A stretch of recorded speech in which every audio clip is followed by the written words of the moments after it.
everyone, welcome back to the Cocky and Agile Comic Vault. I am Captain Logan. I'm Eric. Eric and I are going to do some more Bendis, and it's Ultimate Spider-Man Volume 2. This one is called Learning Curve. We're looking at the Ultimate Collection, so we're picking up the same book the first 13 that you saw last time we did this a year ago with Dan Torrey when he was in this very room. And I wish Dan could keep reviewing these with us, but alas, he's busy trying to become Matt Murdock. And not that he's trying to become like a blind lawyer, but just a lawyer. He just wants to be, a lawyer, and so he can't review stuff with us as much, and that's sad. So we're having to run off by ourselves. But Eric and I have decided that we're going to try to sneak these in along with, right now, Bendis Daredevil. We're going to keep reviewing that until we're finished with it. Yeah. And then we're going to move on to some other stuff. We've still got Superman to do and a bunch of other things, but we've got IDW Ninja Turtles, a million things that we've announced that we haven't gotten to yet.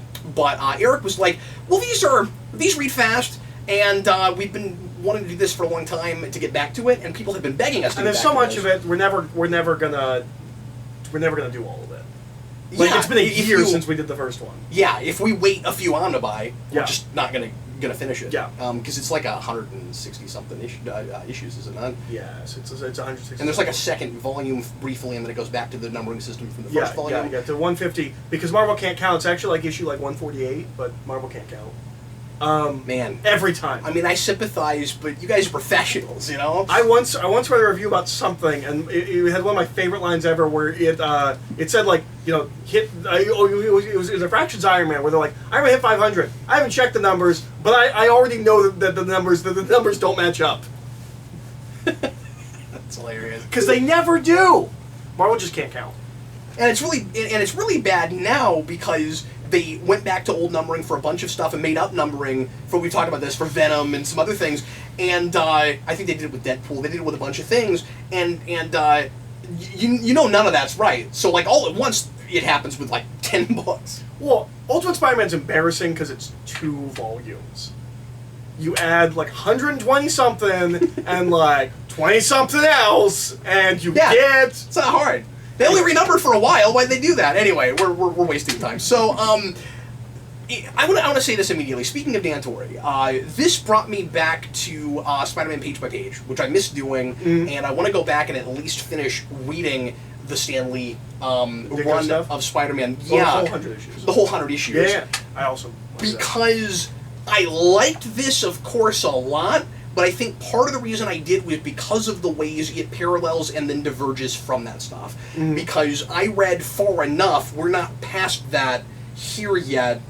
And I don't mean to say that they're perfectly paralleled stories where he's telling exactly the story. Because obviously you never get the Kingpin. He's not to like issue 50. Yeah, it's not about the specific characters, it's about the Enforcers. The Enforcers happen about the same time. It's not about that, and that's part of why. And Electro. That's part of why I appreciate it. Electro too, yeah, of course.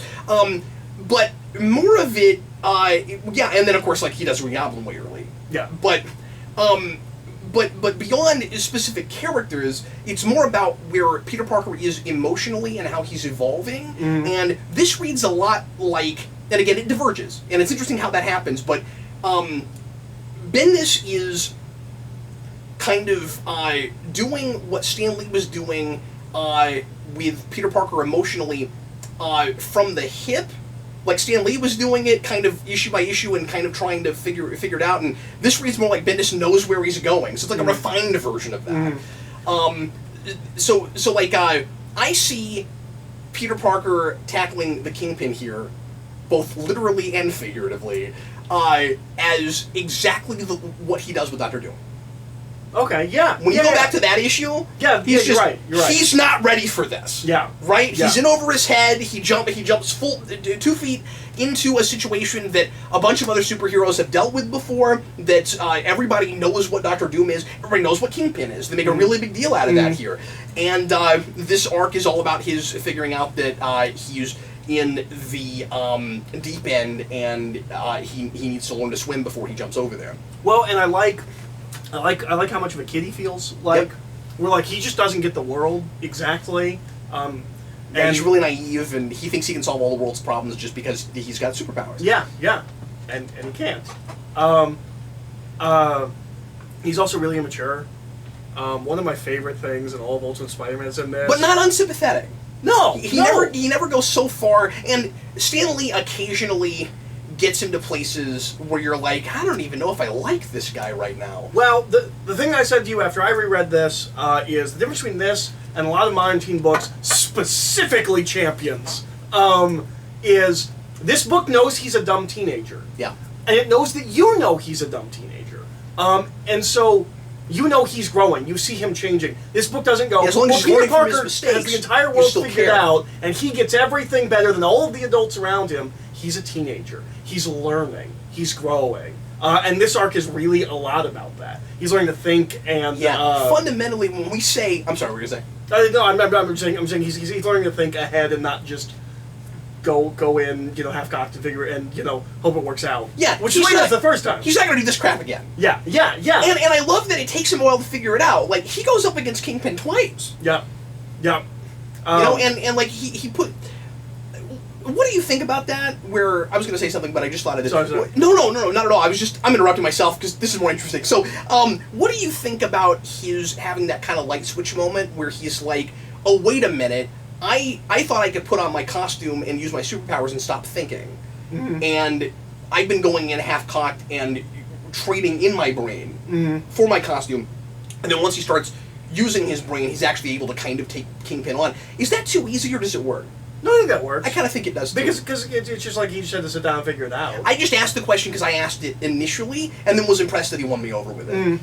Do you think it's too easy that basically the way that he figures out how to stop Kingpin is delivered in class? Do you think that's too easy? Okay, it read more to me like standard paralleling with literature or history, more than it did... I read it as giving him the idea. This. I didn't read it that way, but maybe that is what's happening. Okay. I didn't think about that. He's well, no, you're right, because in the class... Okay, here's the thing. In the moment, and I only read this through one time, in the moment, I thought Peter Parker, and it doesn't fully work even, but I thought Peter was applying what was being said about Nixon, not to Kingpin, but to himself. Oh, no, I thought he was Initially? playing Kingpin. Yeah. Because the end of that whole... Again, it doesn't fully work, but I thought that's what he was doing. The end of the spiel that his teacher, the lecture that his teacher is giving, is about how Nixon thought he was untouchable, and that is the lesson Spider-Man learns in this. That's true. And so I thought he was applying at the moment that to himself. That facial expression is this kind of like longing but light switch moment of, oh crap. And I thought that's what he took from that. Oh, no, that's not how I read it at all. Interesting. I read it as like, oh, the Kingpin's the exact same way. He probably records everything. No, and he does, and he did, but I'm probably wrong about that, but you have to admit it is also the lesson he's learning. Yeah, no, that's true. That's true. But the entire conversation is about Nixon recording things. Yep, that's true. This is one of my favorite moments of Ultimate Spider-Man. That is Peter Parker being a complete immature, kid. And I would hate it if it was 25-year-old Peter Parker. But he's 16. When he pulls out the list of fat jokes to Kingpin... It's really funny. And it's so jarring. He's like, I've had some things I wanted to say to you. He just keeps going. He just keeps going. It's like you slice it and you get cream filling or whatever. Yeah. Marshmallow comes out. It's really funny, and you don't expect it, at all. This is also the first big... No, and I like that Kingpin doesn't even really take it personally, because he knows he's dealing with a kid. Also, and he immediately knows Spider-Man's identity. I love that, though. Yeah. That actually took me aback. Because, it's kind of funny later, but, when he just rips the mask off, I was like, oh, we're doing this, Yeah. And, that's the big thing that I think Ultimate Spider-Man has most going for it if you're already familiar with Spider-Man.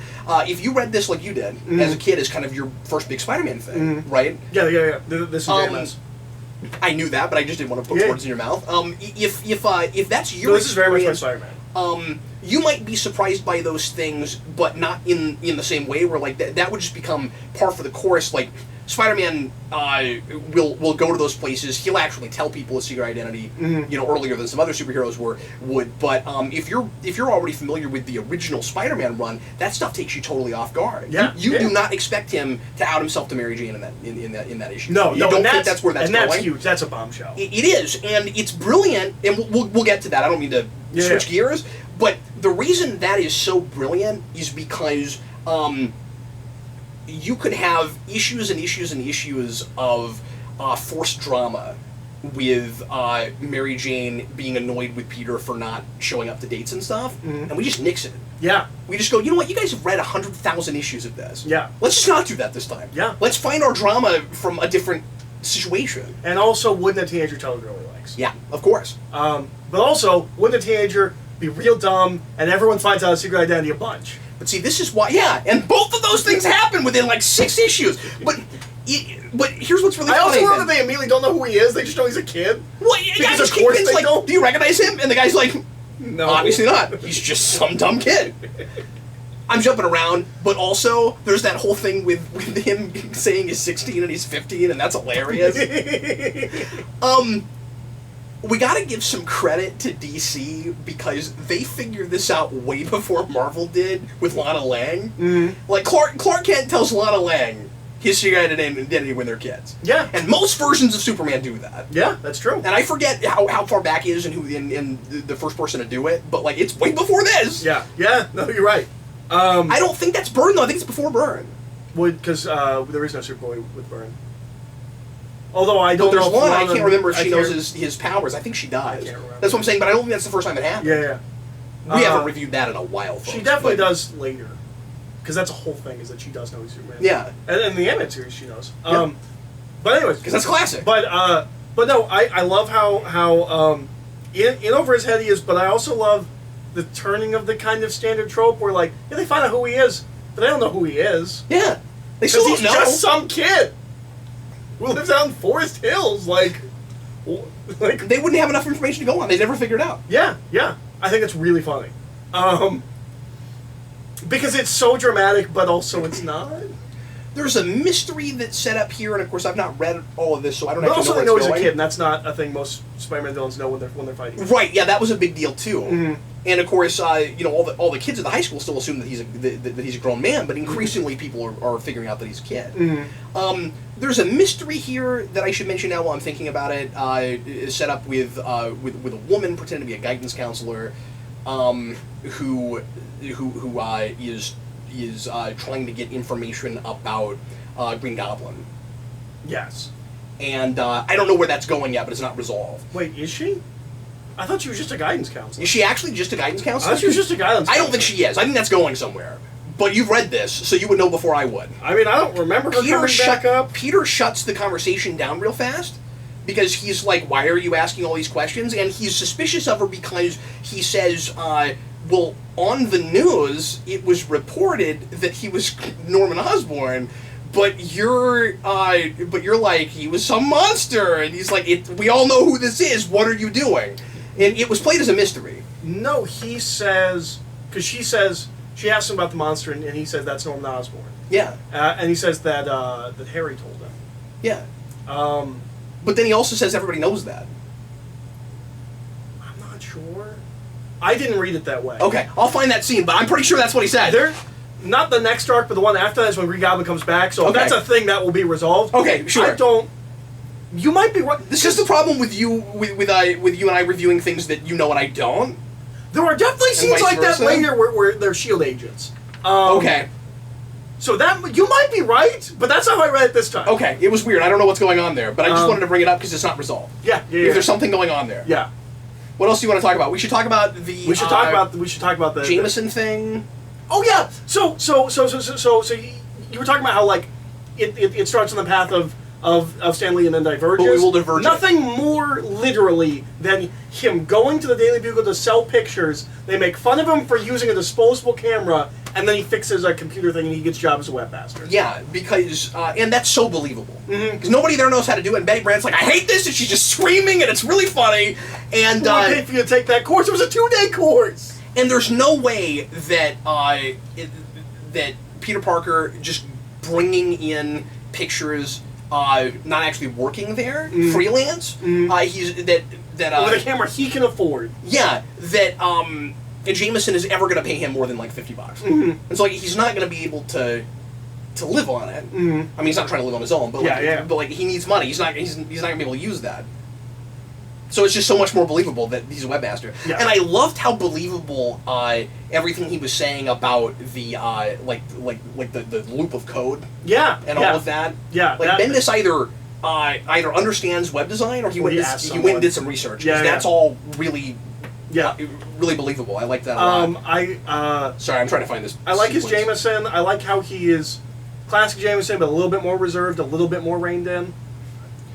Especially compared to Stan Lee's, because he doesn't just start monologuing about how he's not how he feels the need to not be a good person, but he really is at heart and all of that. Sometimes he'll just start monologuing and tell you exactly what Stan Lee means with the character. He's very he's a very human take on that character, and in my opinion, kind of the definitive human take on that character. If you're not going to play him as like a cartoon character. And we haven't seen a ton of him yet here. And that will play out over the course of like 160 issues. Although he's not in it as much as you would think. Okay. But he is in it. I wasn't real sold on, and Bendis does this kind of thing a lot more later, so it's probably why I noticed it. I wasn't really sold on the thing with Kingpin calling Electro Elektra. I didn't love that. No, that's way more acceptable in 2000 when that issue comes out than it is in 2008. Let's go a little far for me. Also, it's weird because Elektra will show up later. That's what I don't like about it, is that Elektra exists in this universe. Yeah. She's probably killing people right now. Okay. Yeah, if there was... Because I expected to see her the next panel. Electro exists. He'll show up a couple of times. His costume's weird. He doesn't really have a costume. He just lights up. No, he does. He's got the lightning bolt collar thing. It's like cut. It's like cut in where you can see his skin. Yeah. It's weird. He's a loser. Yeah. And like that's the joke. That's his whole thing.